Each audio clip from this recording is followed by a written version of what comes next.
Hey everybody, I got 4 reasons that people are afraid to spend their money in retirement. I see this all the time.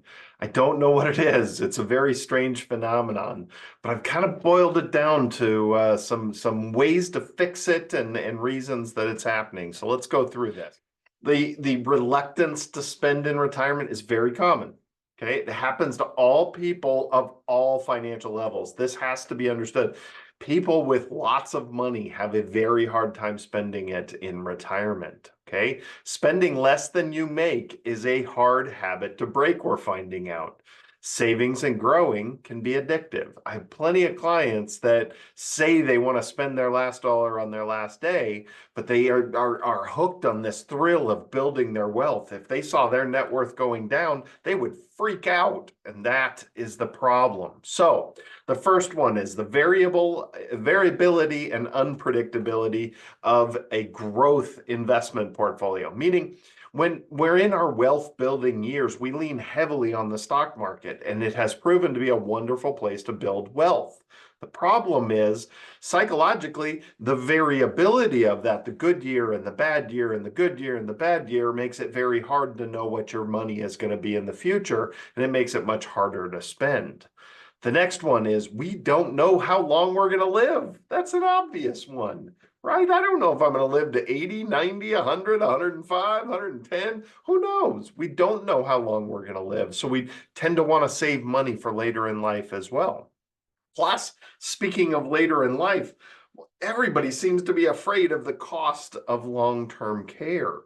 I've seen rational reasons, but completely irrational reasons. I have clients that live in Arizona making $10,000 a month in Social Security and pension income, plus plenty of savings.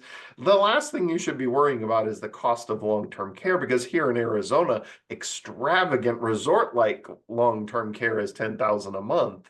I've got a mother-in-law with full-blown Alzheimer's, and that's 24/7 full care at $8,000 a month. So understand that there are rational reasons and irrational reasons to worry about that. And then the other part that I see, and I'm going to address first, is can't survive on income alone if savings runs out.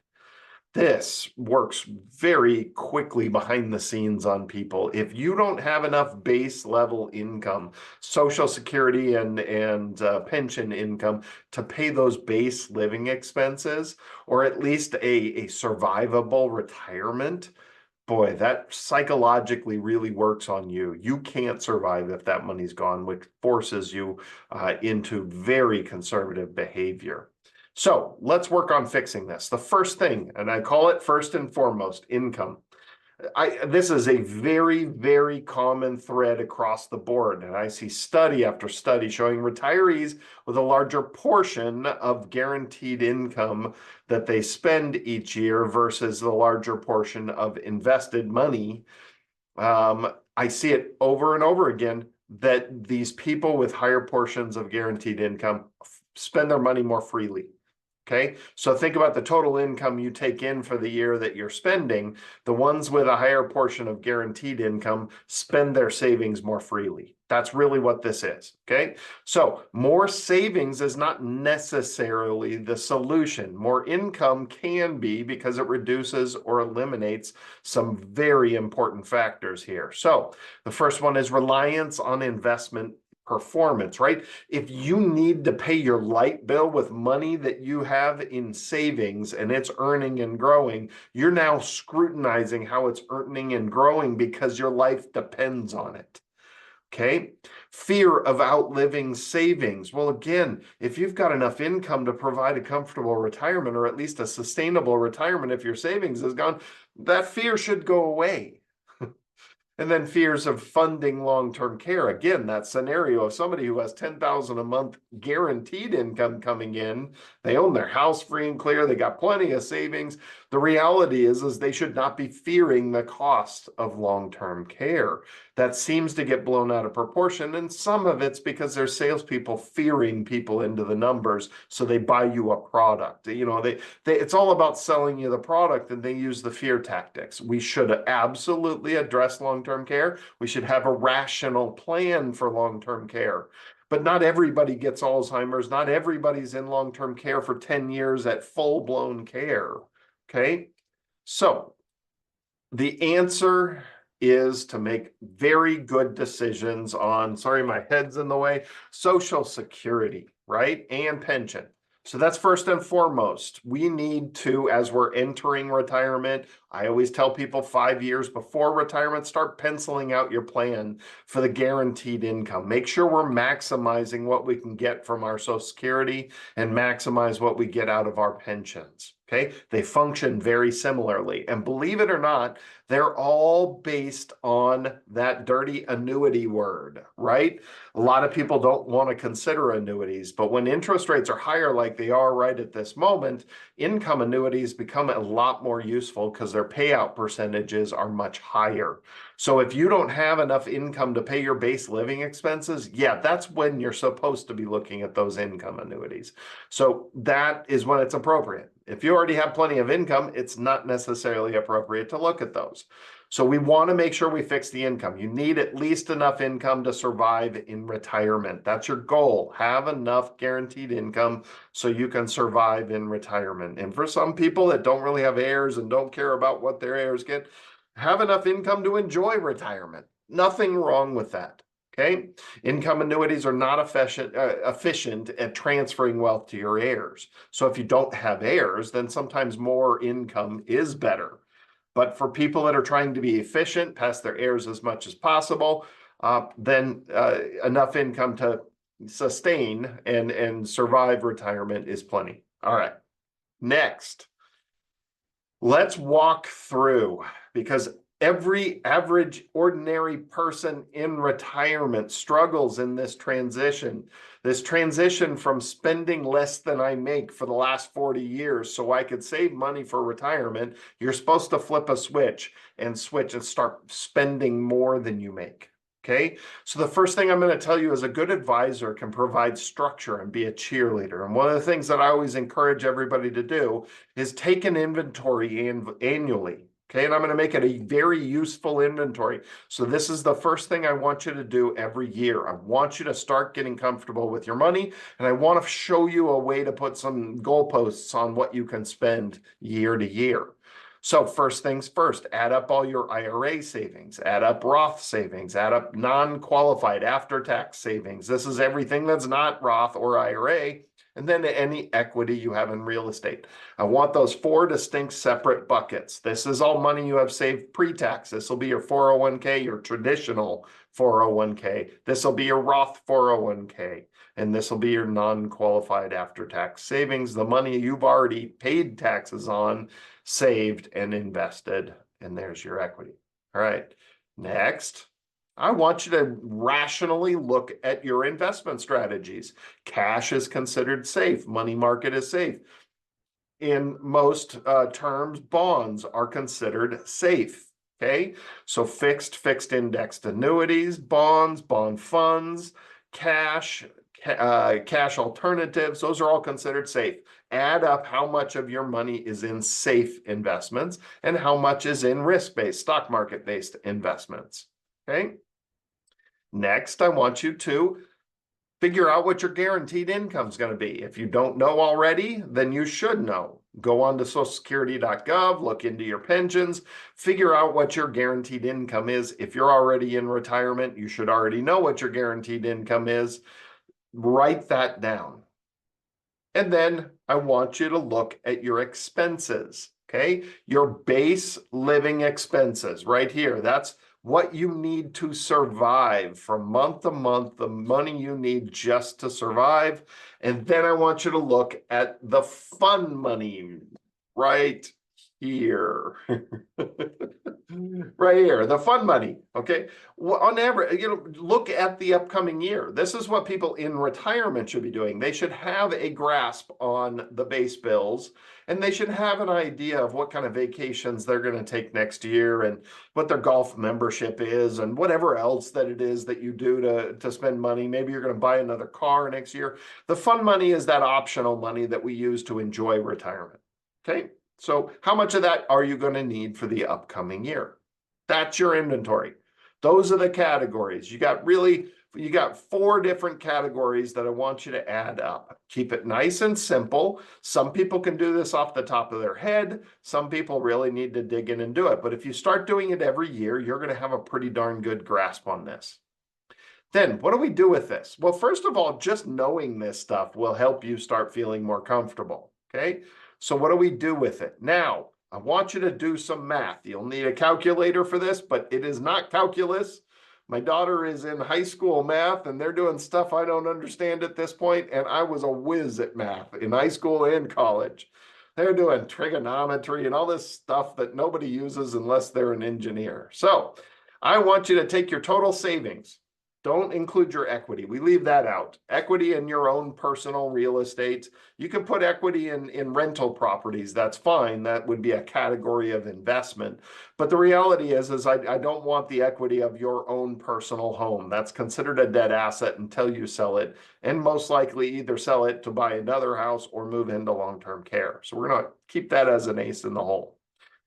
Then we've got years in retirement. You know, I tell people just do 100. Oh, I'm never going to live to 100. Well, then fine, do 95. Do whatever it is that you think is the absolute no way I'm living past that number. We want to overshoot.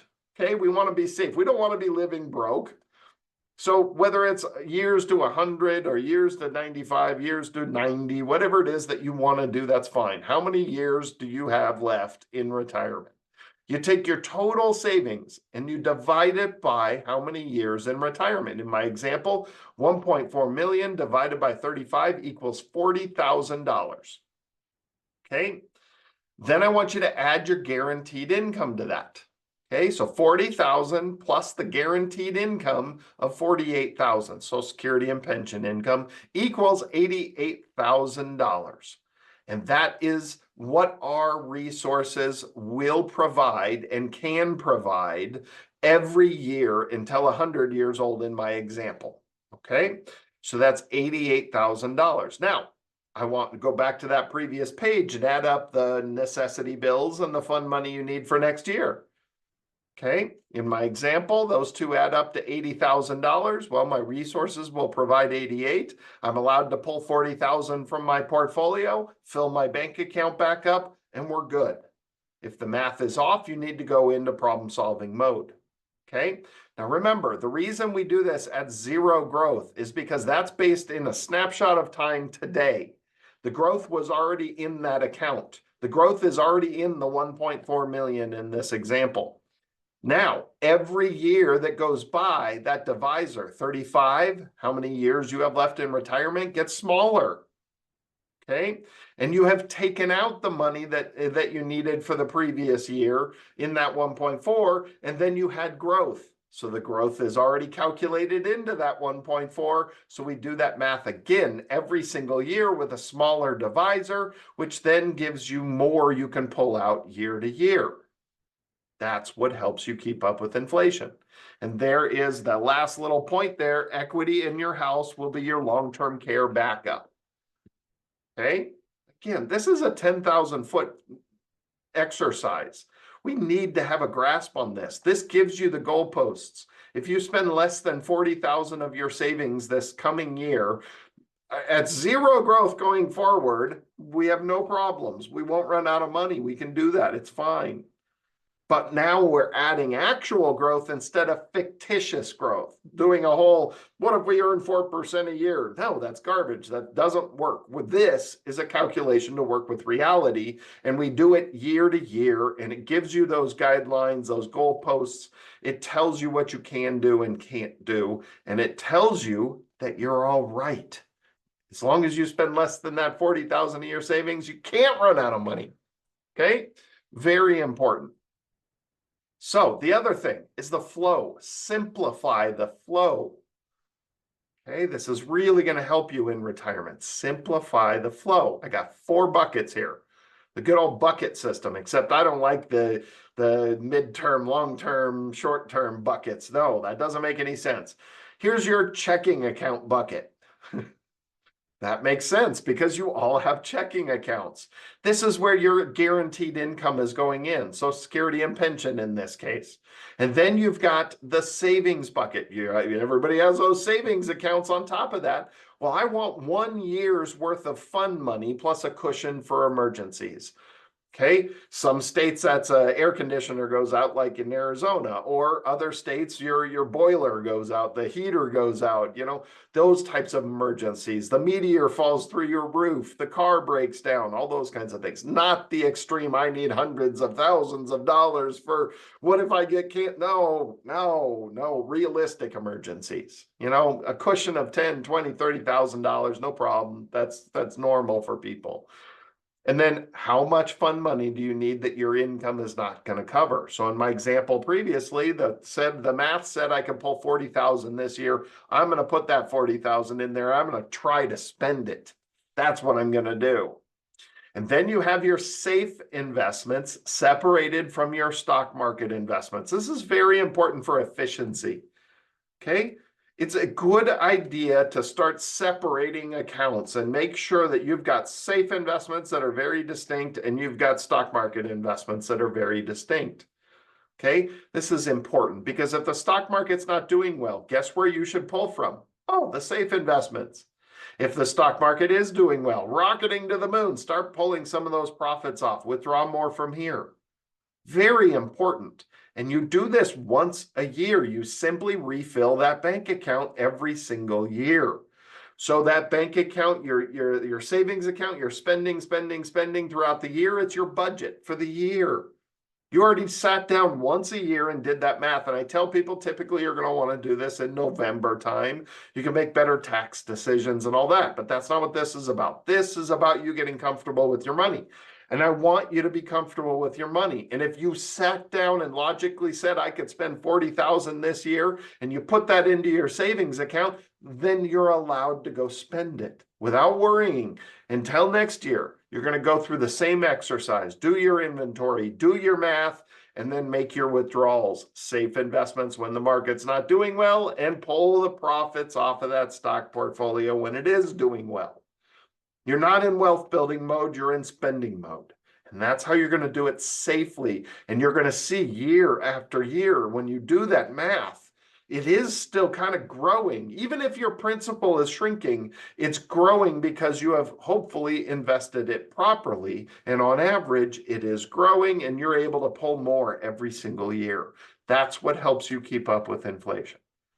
All right, I hope that helps because there's so many people out there that struggle to spend their money in retirement. And good financial planners should be organized enough to sit down and go through this with the people that are struggling. I make these videos not only for my own clients, but I make them for everybody because they should have resources like this. This will help you get comfortable with your money in retirement. I promise you, do it every single year. All right, everybody, if I can help in any way, I love doing this stuff. I do individual coaching. I do financial planning for everybody. I love this stuff. So certainly jump on yourinvestmentcounselor.com and you can book appointment directly with me. Also go to fpfeaz.org. That's where all of our nonprofit full form classes that we do over Zoom live nationwide. And then you can give us a call anytime, obviously. The channel is filled with videos. We got over 200 videos. If you're not on the channel directly, click on that logo, jump on the channel, subscribe to the channel. We put new videos out every single week. Thanks, everybody. We'll see you next week.